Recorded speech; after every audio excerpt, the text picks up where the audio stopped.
Hey there YouTube, it's the Daily Driver here. On today's video, I'm going to be showing you how to fill out a notice of release of liability and transfer of a vehicle. That's registration form 138. Okay, so I'm going to be filling this form out online, and there is a couple reasons for that, which I will explain to you. However, I'm going to show you exactly where you need to go here on this website in order to complete this transfer of a vehicle. So we go to vehicle registration, and we will go down to selling or transferring a vehicle, because that's what I'm doing here. And you can see it says notice of transfer and release of liability, so we'll go ahead and click on there, and you'll see this pops up. You have to have the license plate number, and you also need the last 5 digits of the vehicle identification number, which is the VIN number. You have to have that in order to proceed online doing this here. So we'll go to start. Okay, so you can see this pops up, the notice of transfer and release of liability. This is registration form 138.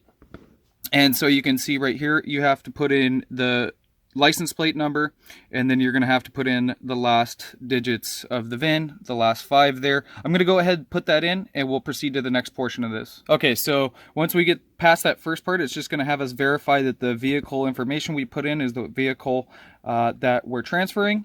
So you just go yes. If no, then hit no. We'll go to continue.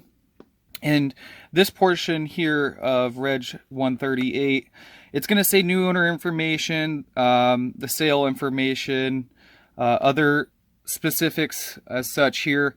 However, if you don't have the exact miles, just put an idea of what you think the miles were when you sold the vehicle. Also, for the new owner information, I don't have the new owner's information, so that to me, what you need to do here is just go ahead and put unknown. You'll just put unknown through it if you don't have that. If you do, go ahead and put that information in. We'll get started here to the next portion of the release of liability. So I just basically, on the next page here, I just verify everything, and then I'll click us over. We'll go to the next part of this. Okay. So if you followed me step by step going through this process of filling out the registration form 138, the release of liability and transfer form, then you are completed at this time. I did want to mention some things that I was going to tell you about at the end of this video, is that you want to make sure to do the notice of release and liability online. And the reason for that is because it takes up to 24 hours for it to process, as to where if you mail it in or you go into the DMV or AAA or whatever and turn in that release of liability, what can happen is that they can lose it, or it can take generally up to 2 weeks for it to process. So recently I went through a situation where they actually lost my notice of release of liability, and so now they're trying to hold me accountable for something that I don't even own anymore, so saying that I owe them money. But you don't want to get yourself in that situation, and that's why I highly suggest do this form online, and you'll save yourself a lot of trouble and a lot of time. Thank you all for watching. Until next time.